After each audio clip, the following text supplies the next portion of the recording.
Real questions, real answers for real life. Come on in and pull up a chair.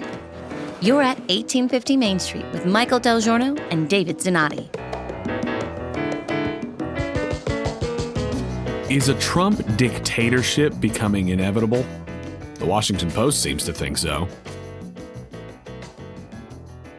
You know, it always fascinates me, David. It's one thing to have media bias and, op-ed pieces have become hysteria. Now they're not even opinion, but this one is an example of not just biased wording, but starting with the picture, which has the ancient statue of Caesar in the top half and like the statue's breaking away and it's Donald Trump on the bottom half. I mean, you got audio and visual here. Well, let's take a look at this. We're talking about WAPO at their finest, Washington Post. Robert Kagan is the author. He's this, according, I'm going to do, read it straight from the document. Robert Kagan is a senior fellow at the Brookings Institute and an editor at large for the Washington Post. His latest book is The Ghost of at the Feast, America and the Collapse of the World Order, 1900 to 1941. He's author of the forthcoming book, Rebellion, How Anti-Liberalism is Tearing America Apart Again. Okay, there he is. So he's one of those research fellows. And so now you looked at the page. So Washington Post does this huge article, and the article is so large it's offensive. It's one of those things that if you're going to write a chapter of a book, put it in a book. But anyhow, I'm grateful that we have a chance to read it, but it's so long, it's painful. But it starts with that picture of, and it's very clever artwork. I mean, the author didn't do it. WAPO had to invest into creating this artwork. And they created a series of pieces of art where they took the face-on portrait of Donald Trump, ripped off part of it, and replaced it with this morphing, bleeding sort of dictator. They start with Julius Caesar, but by the time they get to the end of the article, they've got Julius Caesar, Napoleon Bonaparte, the rancid eyes of raging eyes of Donald Trump, some form of a beast, an animal beast with big teeth and human eyes, and Joseph Stalin. That's the face that they make for Donald Trump. So you say all the time, journalism isn't just what you write. It's the stories you choose. It's the stories you don't. It's the pictures you use. It's the pictures you don't. It's the artwork you create to create the tonality for everything that you're trying to say. So now here's what's amazing about this. I mean, there's so many things that are amazing about this. Let's just say that this was a Bannon or InfoWars or anyway, Fox News, anything that's conservative, alt-right or conservative right. Let's say they were taking Joe Biden and they were creating all of this artwork, proving him to be beyond Hitler, beyond Mussolini, beyond Stalin, and they did exactly the same thing. They would be instantly discredited and dismissed as hysterical.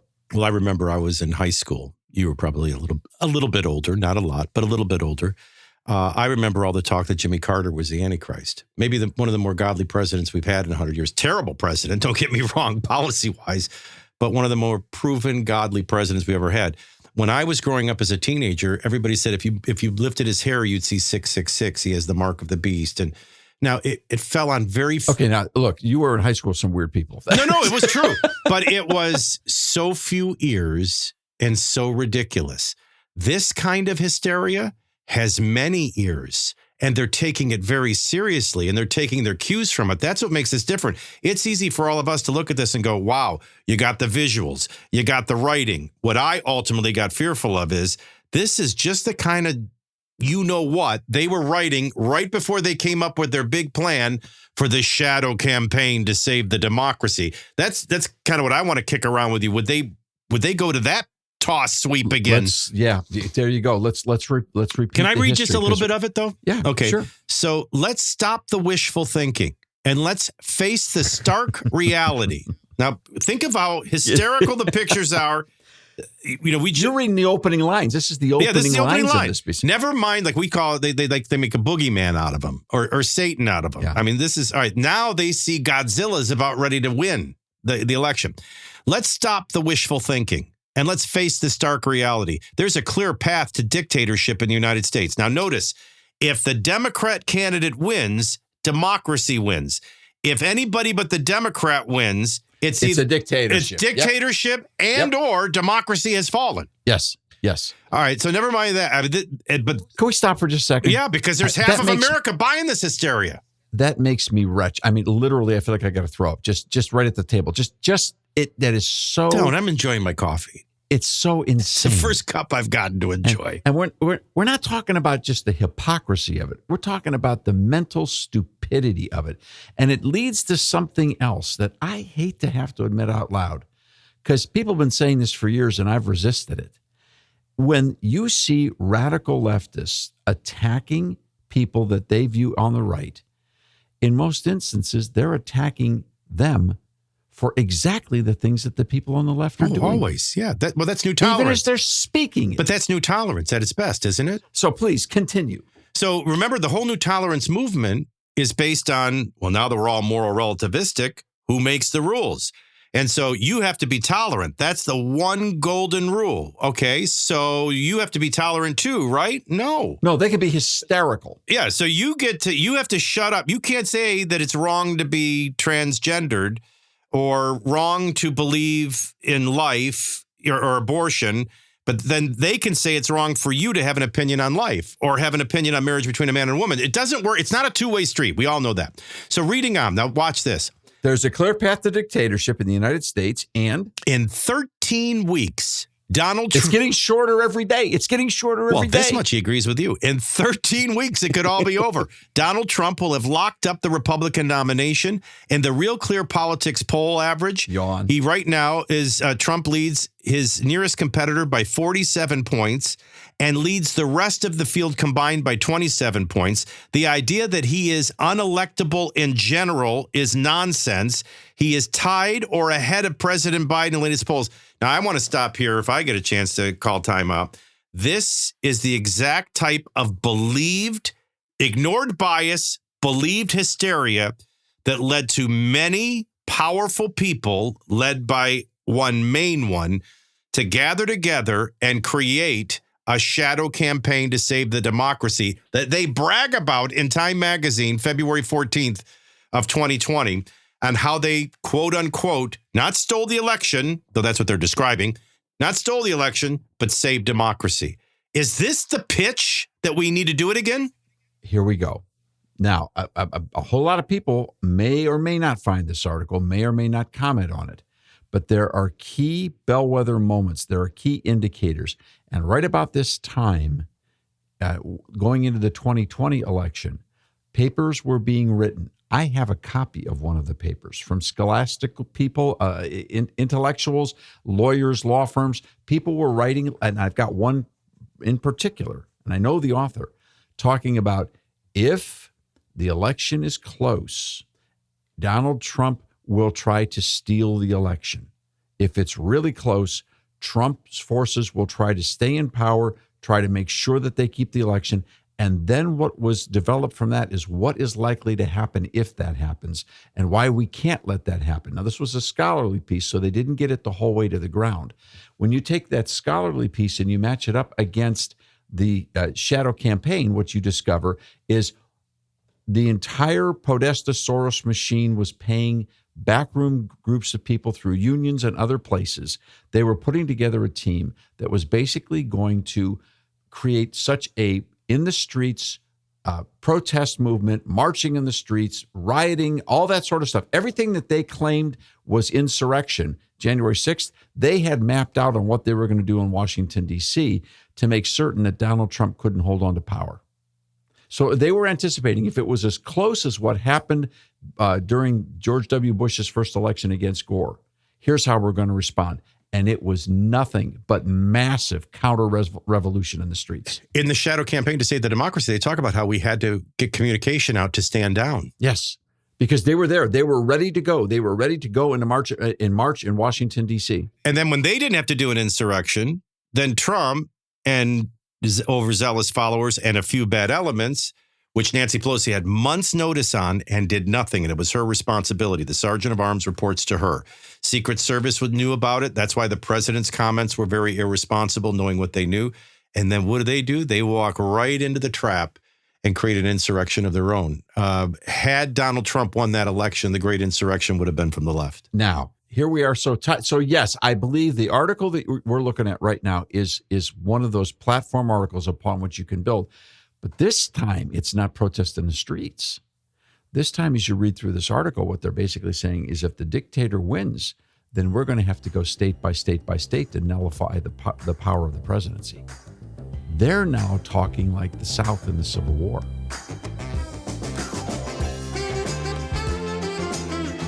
When you subscribe to 1850 Main Street, you're the first to find out what's happening next with new guests, publications, and events. And when you spread the word about 1850 Main Street, you're helping others find real answers to the real questions facing America right now. To learn more, visit 1850mainstreet.com. And please, tell a friend.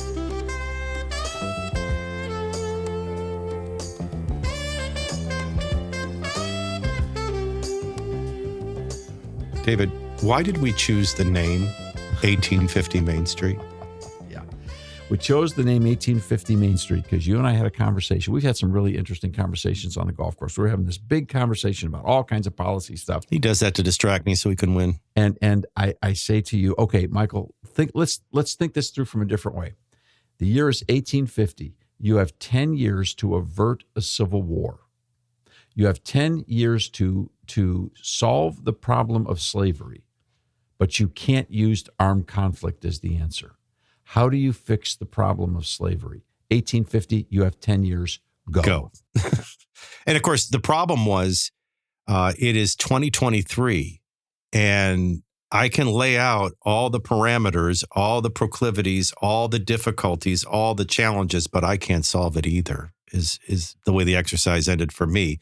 And if we can't keep the Civil War from happening 200 years later, and everything on the ground looks just like it did 10 years prior, how are we going to stop this before 2033? But look how different that looks reading this article, David. I mean, you and I have said a million times, what I worry about most is I can show everyone how there's still a path for Joe Biden. It seems incomprehensible that Joe Biden could win. It's a struggle for me to see a path where he doesn't win. But how is the right going to view this election this time? You mean to tell me this guy who everybody knows is too old, his own party doesn't want him to run, he's cognitively impaired, he's constantly falling down, he was trailing big in every poll, because they wanted you to make sure you chose Trump.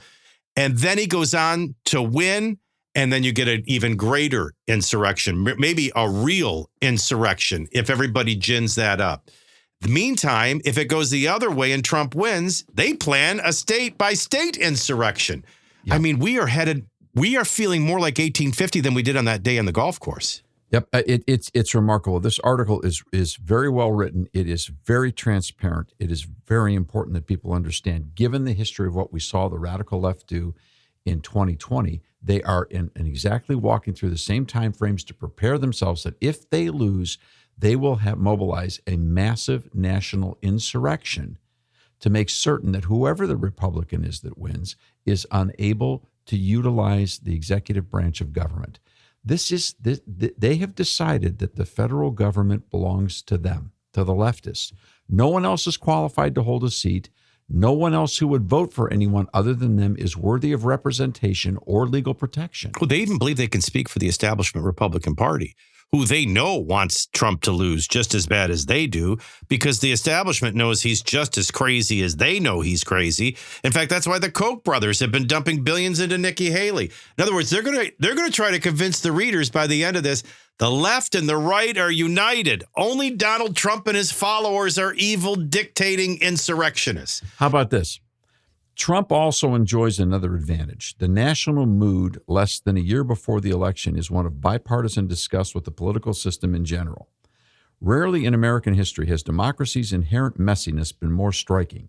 In Weimar Germany, Hitler and other agitators benefited from the squabblings of the Democratic parties, right and left, the endless fights over the budget, the log jams in the legislature, the fragile and fractious coalitions. German voters increasingly yearned for someone to cut through it all and get anything done.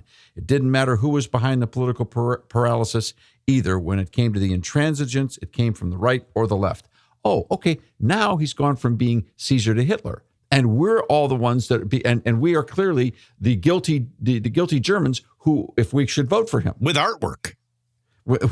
Don't forget. Bleeding artwork. A lot of red in that. I like this section too. Trump will thus enter the general election campaign early next year with momentum, backed by growing political and financial resources and an increasingly unified party. Can the same be said for Biden? Is Biden's power likely to grow over the coming months? Will his party unify around him?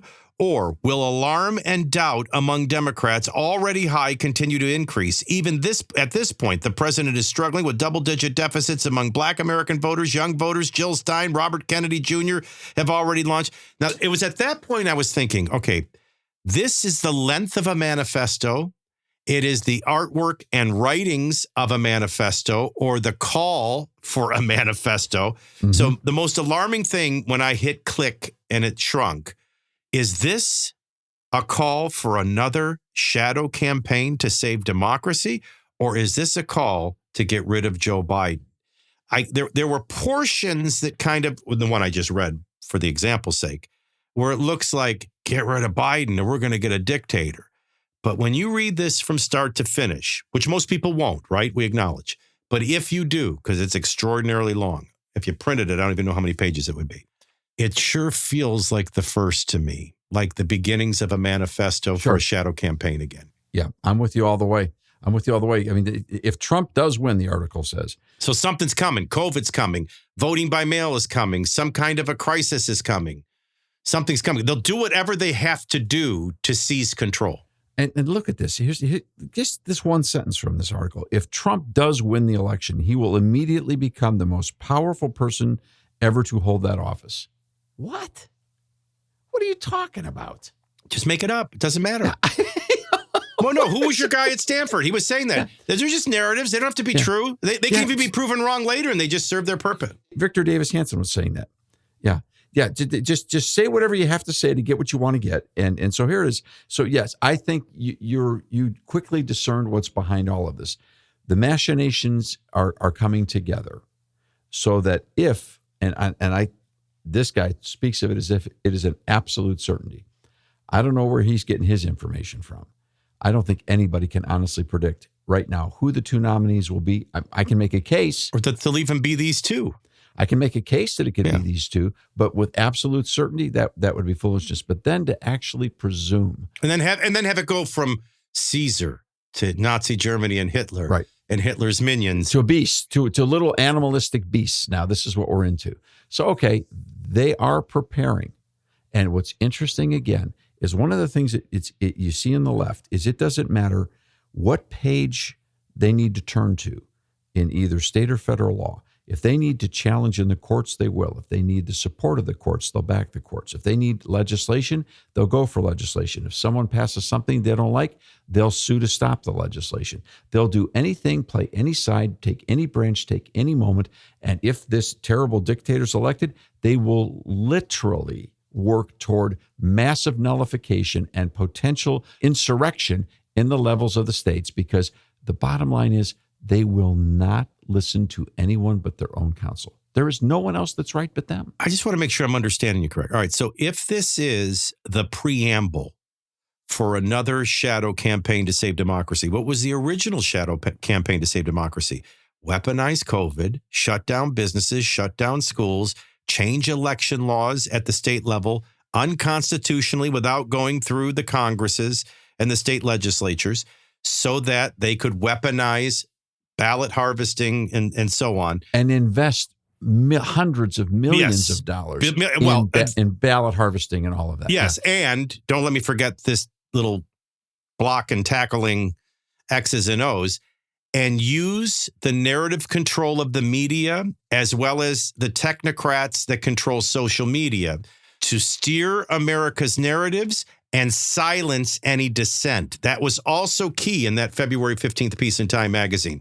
We're seeing that already rearing its head. But I want to be crystal clear on this. So is this a preamble for another shadow campaign to steer the outcome of the election? And if we have to cross some lines, so be it, to save democracy? Or is this now a new version of it, which is we'll warn you, but we'll allow it to play its course and then we'll null it after? I think they've actually gone to the next step. They're basically saying, in the event that all that we're going to do to make certain that Donald Trump is defeated doesn't work, just in case it doesn't work, we're going to let everybody know now we're building the strategy to stop him for 4 years from being able to do anything that we don't like. Now, you'd find it interesting that what you would think they would say is, well, the way to do that is to elect people to the House and the Senate in the federal Congress. That's how you balance the powers legally and constitutionally. They jumped right past that. They said, now what we've got to look at is the places in the states like New York and Illinois and California that we could actually start nullification moves to save the democracy by basically nullifying anything that the president attempts or anything that we don't like in Congress. Can I close completely on subject? Go. But it'll sound off subject. There's no question in my house I was the instigator. There's no question in my mind, I know you too well. There's no way you were the instigator, Chris was. I would think, right? You were an altar boy. I can just see it. No, I was too busy for trouble at home. I try to stay out of trouble. Yeah, well, I mean, you were probably mentally and culturally a 55-year-old at 10. You were Alex P. Keaton. Brother Chris was rather problematic. It was me. I know, because that was me. I could work a room. I knew everybody's buttons, and I would turn everybody on everybody. I would pick the fights, and then I would just sit back. It was better than back then. You only had 3 channels, so it was better than anything on television. And these people are all going at it. Steaks are being thrown, and spatulas are hitting people, and I'm just enjoying the view. This article is so disarming from this standpoint. If America had the right view of the Constitution that our founding fathers would like us to have, and that is focused on the House and Senate, you wouldn't care about all this nonsense because it really wouldn't matter who the president is. But they know everybody's fixated on that, and they're picking a fight that doesn't even have to happen, and they're going to divide this country to the point of 1850 or worse if somebody doesn't wake up and get their eyes off presidential worship, eyes off of this idolization of celebrity presidents, and put it where the power belongs, in their hands through the House of Representatives. But I got to look you in the eye and say, I think America's that fixated on the presidency. They'd go to civil war over this. And it is not nearly the cause that it was in 1850, which was a decade before.